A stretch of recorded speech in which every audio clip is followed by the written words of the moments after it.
Welcome back. ખેડાના કટલાલના પૂર્વ ધારાસભ્યએ બળાપો ઠાલવ્યો છે।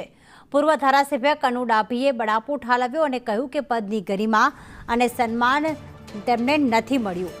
પૂર્વ ધારાસભ્યએ પત્ર જાહેર કરતા રાજકારણ ગરમાયું। ભાજપના કોંગ્રેસમાંથી આવનારને સાંભળવામાં આવે છે।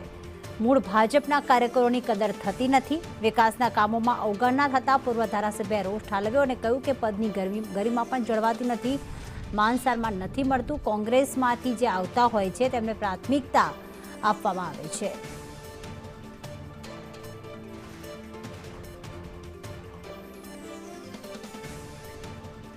તો કોંગ્રેસમાંથી આવનારને જ પ્રાથમિકતા અપાય છે, પરંતુ જે મૂળ ભાજપના હોય છે તેમની કદર થતી નથી, તે કાર્યકર્તાઓના કામની કદર થતી નથી તેવો પૂર્વ ધારાસભ્ય કનુ ડાભીએ પત્ર લખી અને રોષ વ્યક્ત કર્યો છે।